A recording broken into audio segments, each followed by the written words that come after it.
We're combining all the best old school wisdom with all the top new school methods to bring you the optimal way to coach and play the great game of baseball. This is the 80-20 Baseball Masterclass with Coach Bo. Welcome everyone, Coach Bo here, the 80-20 Baseball Masterclass, where we are working to master the important things when it comes to coaching and playing the game of baseball. We are working hard, spending most of our time here, working on mastering the things that are the most important when it comes to coaching baseball and playing the game of baseball. Those of you that have been here with 80-20 Baseball for a while know that we are focusing heavily on those big needle movers, the things that really make the big improvements, and from time to time, we touch on some of those smaller details. Sure, we definitely love the details. We definitely love digging and getting into the details, but those details need to be centered around those things that really make the big improvements. So it's great to be here. Our weekly get together here. Episodes are coming out every Tuesday, 25 to 35 minute episodes. I feel like that's a really good amount of time to get into some really useful information, things that can really help all coaches and players, but also it's something that you can get in each and every week. It's an amount that you can digest, you can consume, you can listen to each week. So with that said, we got episode 88 here. Before we jump into episode 88, let's recap episode 87. Go back, listen to episode 87 if you haven't already. We talk about strength training and conditioning in terms of what should be the focus during the summer. And then we talked about what we can learn from the recent Golden Spikes Award winner, Kevin Kopps. The Golden Spikes Award is given typically to the player that is considered the best college player for the year. And Kevin Kopps won that award. But if you look at his career at Arkansas, his stats as a pitcher, he didn't really have any good years. Definitely no great years and definitely nothing like 2021 in his first 3 seasons with Arkansas. In fact, his 2020 season, which was limited because of the coronavirus, his ERA was over 8. And in the previous 2 years, his ERA was still not great. It was okay, but it wasn't great. And it definitely wasn't 0.9 like it was this last year when he just absolutely dominated in the highest level of college baseball. And what we discussed in episode 87 that we can learn from Kevin Kopps is that coaches don't give up on players. Players don't give up on yourselves. All right, there's things that happen. Sometimes things just click from one season to the next, from 1 month to the next. Sometimes the players have growth spurts. Sometimes they gain much needed confidence. Sometimes it's a new coach, a coach that praises them, that can boost the production of a player. Sometimes they learn to throw a new pitch, or they throw a pitch that was really good before, but they just start to throw it more often and more consistently. Sometimes they make an adjustment to their swing that just flat out produces better results. So we hit on that in episode 87. Go back and listen to that. Now, in this episode, we're going to discuss a summer hitting plan, a process for hitters to maximize their summer. And insofar as that during the summer, players and coaches are not going to be wholly dedicated to baseball. They have other things going on. It should be a little bit of a time to relax a little bit and take a deep breath and freshen up that mindset. But it's also a time that you want to utilize to improve upon for the next year and kind of build upon and use the summer. But there is kind of that backing off break a little bit, but also that need to improve, that desire to improve. Because as we all know, time flies. And before you know it, we're going to be back to playing games in the fall, in the winter, and definitely in the spring. Now, before we get to that hitting plan, real quick, I sent out a tweet. I saw a video of Eric Hosmer. Eric Hosmer for the Padres, he's their first baseman. He does an excellent job of playing first base defensively. I believe he's got 4 gold gloves, and he's a younger player. He's not like 35. I believe he has 4 gold gloves. I think he's on his way to his 5th. In my opinion, he's on his way right now. If the season ended today, he'd have a 5th gold glove. Now, I don't know. I went out and said I thought Garrett Cole was my early season favorite. Then he got that spider tack. It was in Sticky Gate. There was a Sticky Gate situation going on with him. And now he had a great start last week, but he's not the same pitcher that he was a month ago. So I don't know. Maybe Eric Hosmer is going to get caught up in some kind of pine tar debacle. I don't know. Maybe he's got, when I watch him play, maybe it looks like he's got some sticky substance, some foreign substance on those cleats of his, because he can stay on that bag. Speaking of which, he can stay on the bag with both feet. I was watching this video of him last night and he switched feet. And I said this on Twitter, and you can follow me on Twitter at 802080 8020 underscore baseball, 8020 underscore baseball. I'm putting out stuff a lot. It's definitely during the baseball season. I take video clips and I put them out there and I show with the video and I discuss about the video what we can learn as coaches. So you see a visual. I also throw out things that we can just learn from. So I'll keep an eye on that. I try not to bog down. I try not to fill up anybody's feed with just nonsense. I try to look for things that can be very helpful. So you can follow me on Twitter. Again, I'm not a big fan of Twitter as a business, but it is a very good platform for baseball, the baseball community, sharing ideas amongst coaches and parents and whatnot. So Eric Hosmer, there was a play, Machado made a great play, a barehanded grab, really phenomenal play by Manny Machado. But he threw the ball up the line a little bit, but he had to hurry. The play he made beforehand was phenomenal. Nevertheless, he threw the ball kind of up the line towards the runner, or you could say down the line, and Hosmer had to come off the base with his original setup. So if you go back, there's a video on 8020baseball.com that discusses how to play first base. I think this is the most underrated defensive position there is. I flat out think that over the years, my 35 years in baseball, I believe that it's the most underrated. It was kind of like just put a guy there, it's stick a guy here. You got a guy that's not a good defensive player, stick him at first base. I don't agree with that philosophy. I think first baseman can save more runs than just about any defensive player outside of a catcher and a pitcher. So go watch that video where I talk about and I break down how to coach a first baseman, how to play first base defensively. And Eric Hosmer switched his feet. And I said, great first basemen switch their feet when they need to. And the biggest problem that I see with first basemen as they get ready, as they prepare for the throw to come their way, is that they have one foot out in front of the other, ready to stride with that, ready to step out and stretch to the throw with one foot. So for right-handed first basemen, they have the glove on their left hand. Obviously, they're going to stretch out. Typically, they stretch out with their left foot, their left leg, and then vice versa. Left-handed first basemen have the glove on their right hand, obviously, and then they stride out with their right foot, their right leg. Here's the thing. We don't know as first basemen. First basemen don't know where that throw is going to go until the throw is made. And sometimes that throw will tail, it'll cut, it'll dip. That throw doesn't always end. It'll stay up, it'll sail, quote unquote. First baseman, whenever you can, this is what you should do when you're coaching first baseman. Whenever you can, have your feet on the bag, both feet on the bag, because there are going to be times where you need to stretch with the other leg, kind of the offset stretch, or should I say the unconventional stretch. And you got to be prepared to utilize this, because what it does is it gives first baseman a bigger range. It is much more important. First basemen will save more runs. It's the last thing I'm going to say about this. You can go back and watch the video, and you can go back. There's an episode that I dedicate about half the episode to talking about coaching first baseman. This is a little known thing in the baseball community, definitely in the youth baseball community. First basemen save more runs, save and prevent more runs, more opponent runs by their range, their radius, their reach. Their radius from the bag, how far they can get out left, right, forward, and up, and also out and scoop and dig. That is the most important thing when it comes to preventing and saving runs. Not so much how far can they stretch out and close the gap.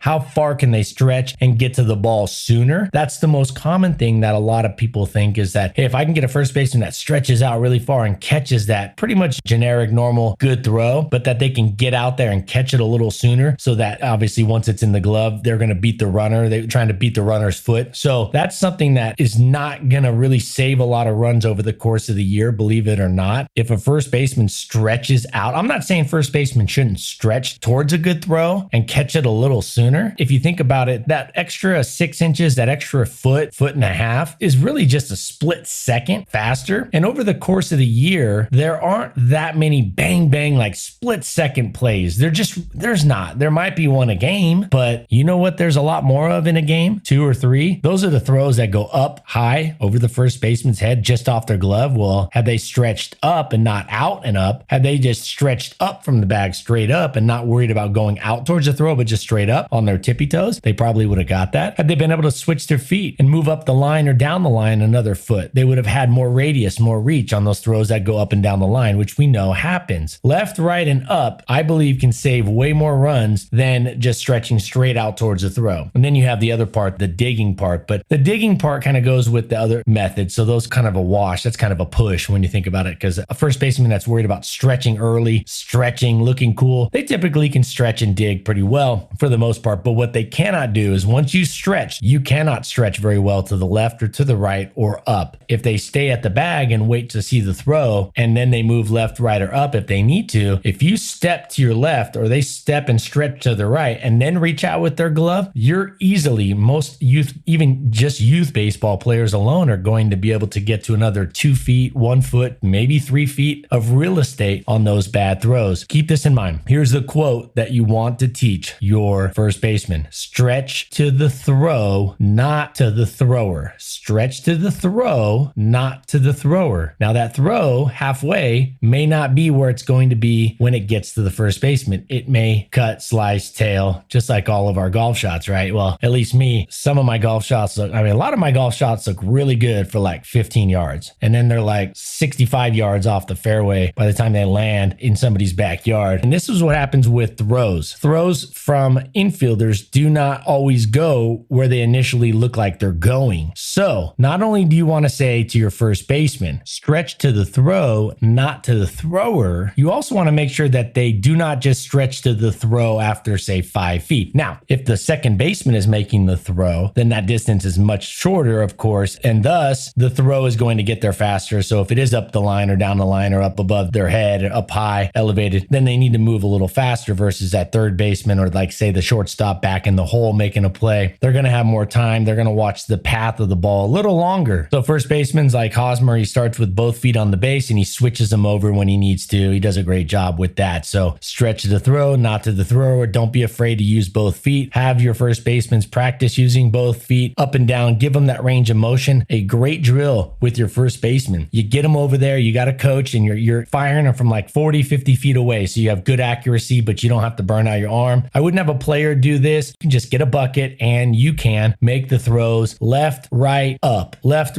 down, and really challenge them on all, and throw in the occasional one where it just goes right to them. So you have your 5 locations. You're throwing the ball to their extreme left, to their extreme right. You're bouncing it, and you might even bounce it way out in front of them. So they have to almost kind of back up as they'll go to stride and dig, and they kind of have to move back a couple feet or a foot to kind of get that ball on a higher hop. You'll see first basemen do that, or they'll have to reach out a little further and maybe scoop it on a real short hop because they want to get that hop before it turns into something funny. Nonetheless, you can random rapid fire this through with your first baseman, have a coach over there, and this could be part of your defensive drills. You could couple this with a catcher throwing down to second base, throwing down to third base, mimicking their catching and throwing on steals. You could have it even like ball in the dirt. Catchers are blocking the ball, making throws to second or third base while you're over there working with your first baseman, and maybe you have another coach in the outfield working with your outfielders and say their angles, getting around the ball, cutting off angles, a better angle, like a ball in the gap. So you have your 3 outfielders and you're hitting a ball in the gap with a fungo or throwing a ball in the gap, and they're really working on cutting it off. Different velocities on those throws or those hits to your outfielders. And I'm getting deep into a drill here, but you can see where you can have a first baseman who stays out of the way of a catcher and a shortstop and middle infield and third baseman drill where they're working on throwing the ball down. Catchers get some throws and working on that. First basemen are working on receiving. So now you're hitting 2 of the most important positions in all of baseball when it comes to defensively. So you have your catcher working, you have your first baseman over there working, and now you have your outfielders working on cutting the ball off, taking better angles, for example. But you could do a whole plethora of different outfield drills. You just want to make sure that you're covering things that happen frequently in games. If you have your outfielders jumping and robbing home runs at every practice,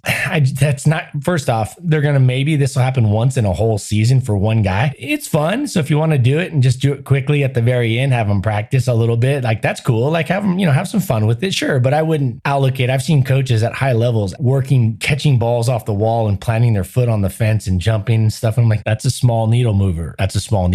So you can have fun with things like that, but don't want to allocate a heck of a lot of time. Also, one of the things youth coaches, if you see college coaches and college practices or even high school practices, or you go to spring training and you see these professional players, you're talking about players and teams and coaches that just have a heck of a lot more time to practice all this stuff. They do. For the most part, by and large, youth baseball doesn't have that time. So first basemen, get that work in, work that left, right, up, down. They don't stretch to the thrower, they stretch to the throw, and they have to wait sometimes to see where that ball is going. Now, summer hitting plan. Moving into the second part of this episode. I had this thought about hitting and batting cage time. So most batting cages, when you go to the batting cage, if you can put your own batting cage in and build your own batting cage in your backyard with a pitching machine, man, oh man, I would highly recommend doing that. In fact, I did an episode a while back back about Tommy Nicholson. Tommy Nicholson was a couple years older than I was. I played Little League with him. I played in high school, at the high school with him. I never started on the team. He was 2 years older than me, so he graduated by the time I started in high school. And he was the Southern California Player of the Year in 1997. This is back a little ways, but he was phenomenal. And he wasn't like a special athlete. He was a good athlete, but he wasn't some crazy specimen, undersized a little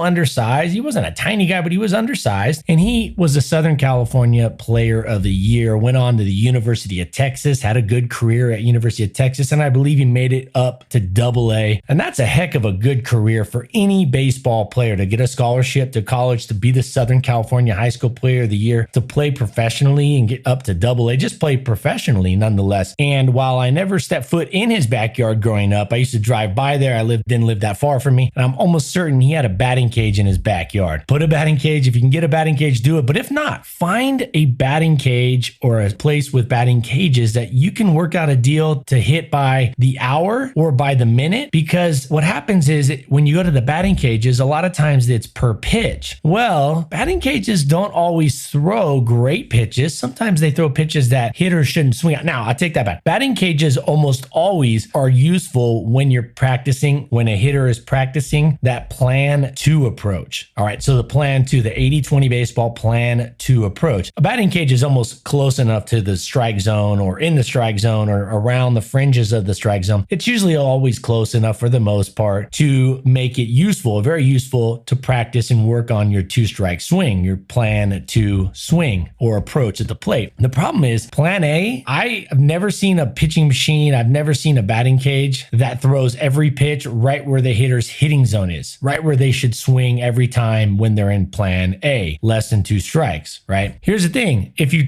some of these batting cages, these pitching machines, they throw half of the pitches in the hitting zone and the other half are maybe in the strike zone, but they're not pitches that a hitter should be swinging at with a less than two strikes. Again, you do not want to coach hitters to cover the entire strike zone with less than two strikes. It's like 400, like the major league strike zone, believe it or not, is like 400 something square inches. 400 something square inches of real estate, of space that they have to cover. You'll never be an effective hitter if you're doing that. And when I say effective, I mean productive, to maximize your production, looking to drive pitches and not just protect and foul things off and hit little bloopers and just make weak contact. You're looking to drive and actually produce runs, definitely with less than two strikes. Now, when you get to two strikes, yeah, you might have to put it in play. You might have to foul it off. You might have to battle. You might get jammed. You got to protect the zone, right? You got to protect the strike zone. And in youth baseball, you got to protect the edges of the strike zone because those umpires, I mean, we all know they're going to call some pitches 5, 6, 7 inches off the plate. I remember coaching years ago in a high school game, a varsity high school game, when those pitches were a foot off the plate, almost consistently. They were about 10 inches off the plate and they were being called strikes. So the batting cage thing, try to work it out where you can get to a batting cage that is by the hour or half hour, by the minute, something like that, where the hitter can take pitches and not be penalized. So it's not like, oh, well, you pay $5 and you get 20 pitches or whatever it is. I mean, I know it always varies depending on where you go, but it'll say like you get 12 pitches for $1 or something, or something like that. It's like, hey, you really don't want to have your hitters swinging it. Now, again, that works pretty well with the plan 2 approach. But when you have the plan A approach, which should be half of your batting practice for the most part, give or take, half of your batting practice, 50, 60% of the swings in the game are going to come with less than two strikes in plan A. Well, you don't want to penalize a kid for like taking a pitch in the batting. They're not going to get that back if you're paying by the pitch. So try to work something out. Maybe you go to a local place. They can set it up. You might go to a local place, maybe on the off hours during the summer, say, hey, can I give you $50 and just have it for an hour or something like that? And you get in there and you work it, or can I have it for half an hour and then come back for another half hour? Switch kids, say you have for an hour, bring 2 or 3 kids in there and then they rotate through, and that they're going to get better if they're not swinging it every single pitch, even on the pitching machine, okay? Even in the batting cages. Another thing is with batting practice, if you don't give enough time for hitters to take pitches, then you're like, hey, we're going to be here all day. They might take 3 or 4 pitches, but those 3 or 4 pitches that they took are absolutely the right decision. Less than 2 strikes. It's not a hitter's pitch. It's just off the plate. It's down at the knees. It's not in their hitting zone, whatever that hitting zone is for that hitter. And they take it. Well, you don't want to penalize, the whole team by then, or I should say, you don't want to penalize the player and say, okay, well, you've got your 10 pitches now. now get out, or hey, swing, you're going to develop bad habits that way. If you can strategize and set up your batting practice with other people throwing it, or more importantly, if you can get your batting practice to maximize the reps, have different stations, things like that, that can really, really pay off in terms of being able to get that plan A approach in there without sitting there and wasting a bunch of time or running out of time because hitters are taking pitches, because that's what they should do. Because in the game, see, this is the biggest problem with batting practice, that this is the conundrum. This is the biggest conundrum in probably all of baseball practice. This is the biggest thing. I've never brought this up on the podcast, but it hit me the other day. I was talking about this is something that's been very apparent for many, many years. Batting practice, a good batting practice, a plan A batting practice, or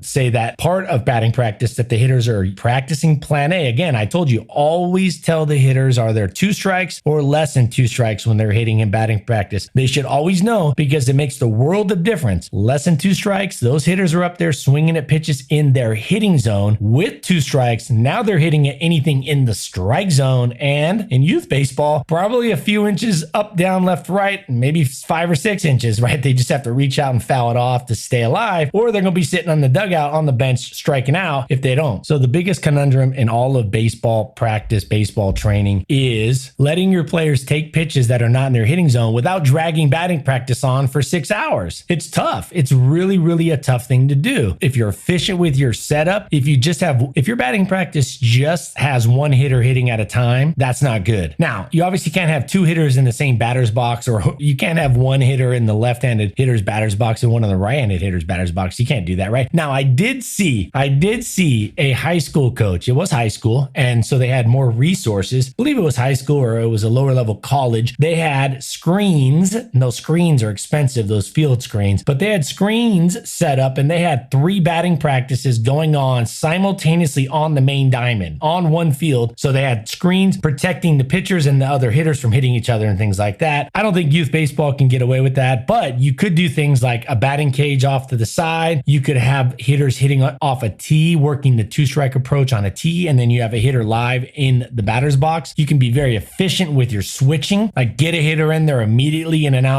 They have 3 seconds to get out and get the next hitter in, or they're bear crawling. So you can do things that can add hundreds and hundreds and hundreds of pitches, of batting practice pitches over the course of the season by making it having more baseballs, less time picking up baseballs, more time swinging. So for the summer, I recommend getting as many swings as you can in with your hitters. Let them see pitches, throw to them. You don't need to have them pitch a whole lot. I think a lot of pitchers need to rest their arms during the summer. Even throwing, I would go ground balls and let them hit. And then you have your strength and conditioning, which we discussed last week in episode 87. We talked about strength training and conditioning for the summer. I basically kind of rolled out a template. Now it's difficult over podcasts to go over this, but I rolled out a template for a summer conditioning training program, and even some ways to motivate players to do it. We talked about that last week in episode 87. And then I would have them getting stronger, hitting and taking ground balls. Get them stronger, get them faster, hit and take ground balls. You could do something like a 3-day training you could have them do, or a 4-day would be ideal. Strength training and conditioning 2 days a week, and you could do ground balls and hitting 2 days a week. You could basically just have them hit and do strength and conditioning after, or strength and conditioning and speed training before, and then let them hit after and kind of earn the amount of swings they get. And then ground balls, working on the ground balls and their footwork and fielding ground balls. You go, coach, what about fly balls? Well, fly balls happen less often than ground balls. Statistically happen less often. And also, I think players are just more prepared through other things they've done in life and playing out the recess and playing other sports to catch fly balls. I feel like catching fly balls is something that they've made bigger strides on in other ways as they've grown up, playing outside, doing this, and playing in the street and doing other sports. But ground balls is something super unique to baseball. It's not mimicked in other sports. And if it is, it's not done very much. I just think ground balls, the different bounces, the moving, the footwork, getting around and getting set up. I just think fielding ground balls and even taking them into the outfield and having them field ground balls as an outfielder, because that's going to be different. They might charging right through it, or their angle to it. Outfielders fielding ground balls is not the same thing for the most part as an infielder. So you could have them do infield and outfield. Basically anything defensively that doesn't involve throwing, let their arms rest a little bit during the summer and then let them hit, get them stronger, get them faster. So the summer hitting plan, get them in there, try to find a batting cage that you can get them to that's by the hour. See if you can work out a deal with the owner. If you can get somebody, if you know somebody who's got one, try to get one, put one in your house. They have these inflatable batting cages now that inflate that you can get. I mean, these aren't cheap things. things. I get it. Just go to the park and pitch, but get extra buckets, and build in the conditioning to the picking up the baseballs. So you tell them you're going to pick up the baseballs and we're going to get it done in less than X amount of minutes. And if you do, you're going to get a Dairy Queen Blizzard. If you don't, you don't, right? Give them don't threaten them with something that they should already get, like dinner or a ride home or things like that. But maybe you give them, hey, what's your favorite Blizzard? Ooh, I like that Reese's Pieces Blizzard. That's bomb. Mix it with little Butterfinger. Okay. Then you tell them, all right, if you can pick up all these baseballs and get out there with like 2, 3, 4 buckets, they do it a couple different times where they can clean up the whole field. I'm just saying, if you have 2 or 3 guys, that can help maximize the productivity of the batting practice. You can get out, and again, this would be if you're pitching, throwing to them. I'm a big fan of batting practice being overhand throws. I'm not a big fan of the underhand tosses. This is something that's really common all throughout baseball, all levels, and it always has been. I don't mind the short toss. I just I strongly recommend any short toss. If you're behind a screen, if you're the kid you're pitching to, or your team, your players, you can be behind the screen, but throw it overhand. Just throw it overhand, even if it's like a dart. Get close, throw it like a dart, and make sure during the summer you're mixing in curveballs and changeups. Have a ratio going on, a consistent ratio kind of going on in your head. So when I'm throwing batting practice, I break it down into either pitches of sets of 5 or sets of 10. Sets of 10 works pretty good. Sets of 5 is all right. And essentially what you're doing is this set of 5, I have to throw 2 fastball, 2 breaking ball, and 1 changeup. And so you can do it in any order, but it keeps you in your mind. Or you could just, I think if you get in, avoid patterns. Don't go fastball, curveball, changeup. And don't tell your hitters what's coming. Coaches have done this since time immemorial. They've done this, and it's don't tell your hitters what's coming. Don't. All right. Even if you're going out there and you're like, hey, say you're working with a player's name's Chuck. Hey, Chucky, I know you can't hit the curveball really good. Like, you can't hit it really good, but I know you can if you work on it. We're going to work on it because this is going to be a pitch that you really can start to hit and hammer, hanging curveballs. This is something I feel you can start driving off the fence each time. And we're going to work on breaking balls right now, but still throw some fastballs and still throw changeups. Don't just throw 25 straight breaking balls. You're doing the player a disservice. By telling them what's coming, you're doing them a disservice. By having them take batting practice and only seeing fastballs and only seeing the same velocity of fastballs, holy cow, you wonder why these hitters don't get better. The best hitters have already figured this out. The best teams are already doing this. They're changing velocity, they're changing spins, they're changing pitches, they're randomizing it. You want to randomize your batting practice.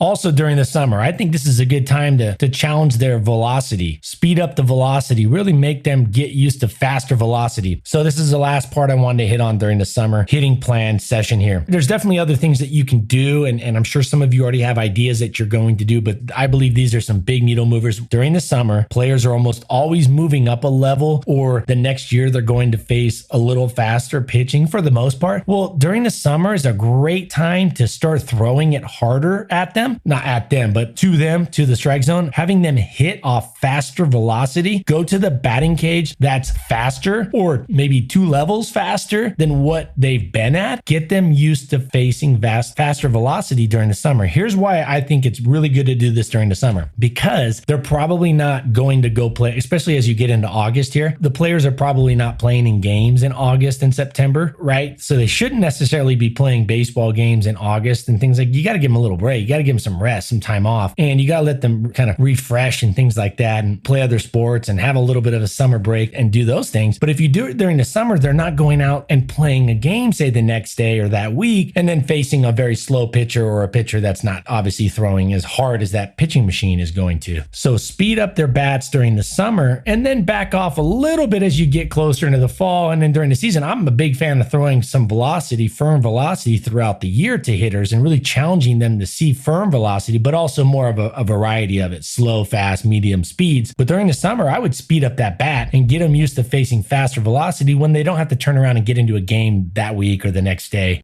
Challenge them, tell them, and be upfront. Say, hey, you're going to struggle a little more right now. Like, it's not about being a stud in batting practice right now. It's about being prepared and ready for the next season, being ready for any kind of velocity, being ready to hit anything that they see the next year, and be okay with struggling in practice right now. It's summertime. We're going to challenge you, and that's okay. You're going to get better. You're going to struggle a little now to be a stud next year. All right, man, I love being here talking baseball with you guys because this stuff, I've seen it work. I know know it works, and I love sharing it with you. I get the feedback, the emails I get from you guys. Man, it fires me up because I see those coaches that are going out, they're doing this, they're trusting this, and they're going out and they're putting it in. They're sticking with it, and they're seeing the results. I see the feedback and I see the difference it's making. And so we talk a lot about building up the player, building the person up, creating a better environment. Today was really about getting those skills better because it's a combination of the two. Our first priority is to be a leader, a good mentor for young kids, to raise them, to have them be better adults, better people in the future, and better prepared for the future, using baseball as the vehicle, the fun vehicle to kind of get them there, and kind of disguising life's strategies and kind of those, we're kind of just using baseball to disguise the lessons of life within a sport. But we also want to work on the skills too. We also want